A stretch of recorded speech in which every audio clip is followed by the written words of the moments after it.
सजीवो थाना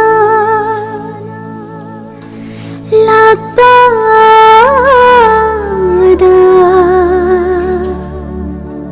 kumbirai kushulai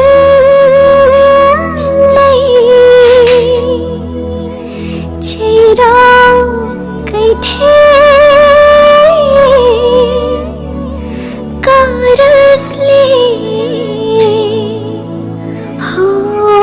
karatli सजीवो थाना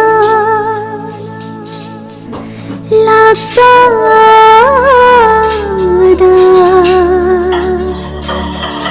kumbirai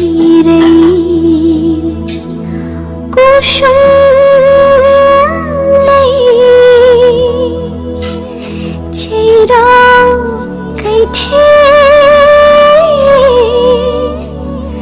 karatli ho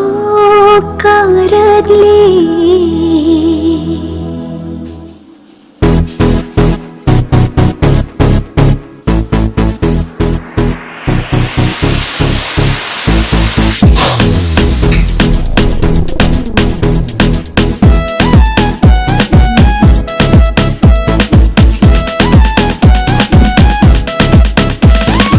Cheiraoba numit hinjang hauni mathil.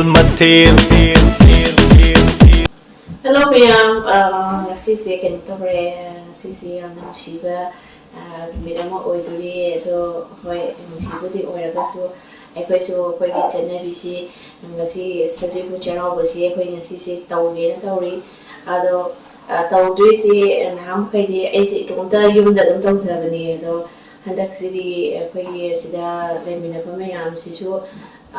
Cheiraoba cakup si tahu ado hendak si Taroka taroy trahay si high ngamdre aduna taxi koi family ni ahum kha punsilaga tawsi na lahi ado thong thakpa sisu kena tore aina khara ma thong lani haidi ma mathen items tara hindo khre ko aduna khara share to ka thonga sen hainare ado la ani makoi thong por ani ado ai so ai arrange khara se koi kana donga Manipur degi Europe ki vegetables mana macam khara jo kachaba phangare yang ngai de se ado aina khara aina ai item khara thongrani ado ka lagi dore thado anani angkai di tom dana dum thonga thado pane ado handak se asmaina khoi husi se ingi akoi April oira so kan tore mapa se ingi hai tare me ko se ingi ne ko aduna me su family su me amapun ni ngamdaba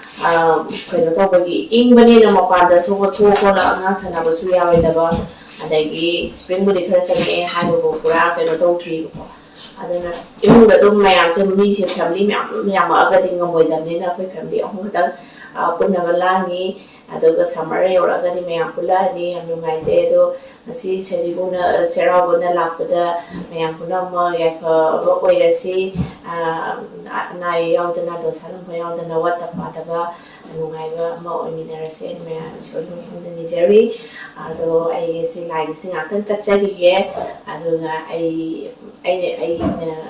de keno tare phokra thombaga no Cheiraoba yong chaksinju adagi papor kai krase ai ga idea ta sin ta bre ati dana ai sinakon kalaga ai thomba ko thara ge imnari sore mo khoi la pa so number ya na de khara namjara ke kan lai ko ri ke to si ro ko pa tan de kat ki ke yam si ismaina Manipur ge mo mo throk pa da khoi taw kai no taw ba si kap pa ngam sa ro si ai imoi no de hal de re na kai no taw ba tangai be woi da na Puming da tam keno da 9,000 amai na men si de bimai me ma da kapane na khala ga kachang de ai matam da da ta lei bene na ai keno taw ba nam de tre ado ngasi gi su keno da tulak so se ama khatani khala ka kachara bane si de ti da to khai na khoi si de ti lam su lei bene na khai na mai ma pham thla la da so thanja ba de na tram ne na short se pham ma da pun na tham ma bane na nai se na kachari ba lai khara se ꯑꯗꯣ ꯄꯨꯛꯅꯤꯡꯗꯗꯤ ꯍꯣꯏ ꯏꯁꯣꯔ ꯆꯞ ꯃꯥꯟꯅꯩ ꯑꯃꯈꯛꯇꯅꯤ ꯍꯥꯏꯅ ꯈꯜꯂꯒ ꯀꯠꯆꯔꯦ ꯃꯅꯥ ꯃꯁꯤꯡ ꯀꯔꯤ ꯀꯔꯤ ꯈꯔꯁꯦ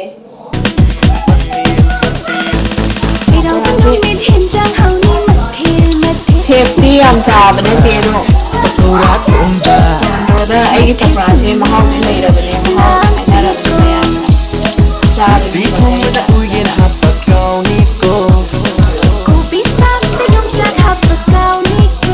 Yongchak maru atumba Yongchak maru ari ari ba Cheiraoba numit henjang hauni mathel Cheiraoba numit henjang hauni mathel Aino finding phone Chef chaabe fu mahau hara loi Chai sare di kam dong ba Adu di chadredana mahau di Cheiraoba numit henjang hauni mathel Chef Cheiraoba phasakhdane yawe numit henjang hauni mathel Chef ni dum khatarabane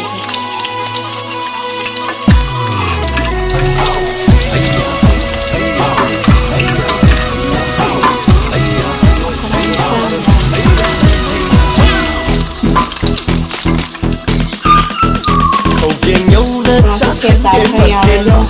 ai am se le ba di ya de ko ni ko jo mayamna kainam pulladi asna kongar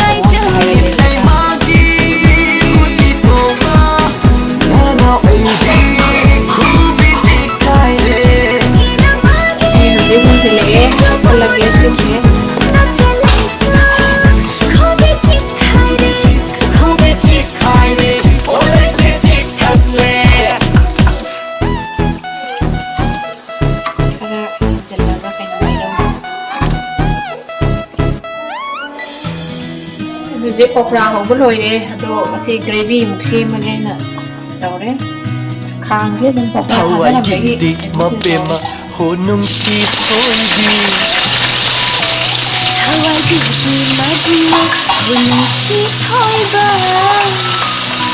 Kung namatay at ko'y di kung hen di nani se kana di ai di tomato se frozen na kene se ado no frozen ya pana re se ai se no no no lai chu mai se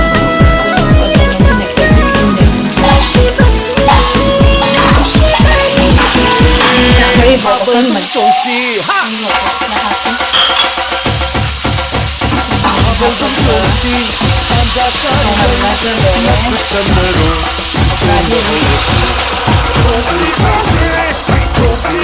ये से खाई हम ये से आने plus पकड़ा से थादा उन तंदा ये तो ये मैं ही से चुचन Pakora से ये मैंने लोग जाते पकड़ा से बहुत ही दबा di thong da uyen ha pa kaw ni यो माने ले ये ना माने यो माने ko yongchak maru मैं सोई हूँ पाऊ atumba Yongchak maru ari ari ba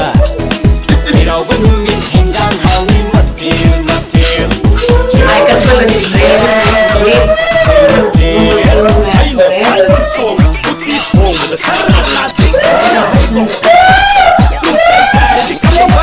कैसे इतना Cheiraoba numit henjang hauni mathel Cheiraoba numit henjang hauni mathel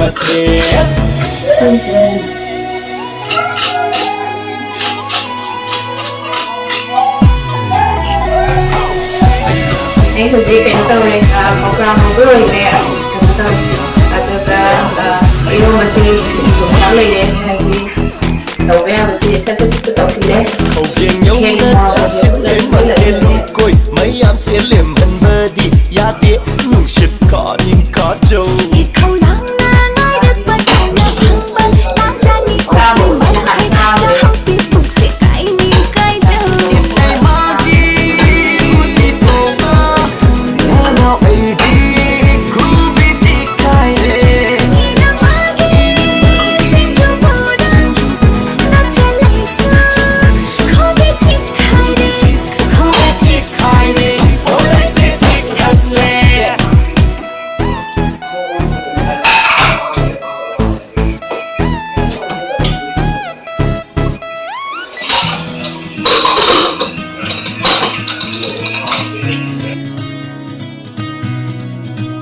hawai gidi mabema honung si toibi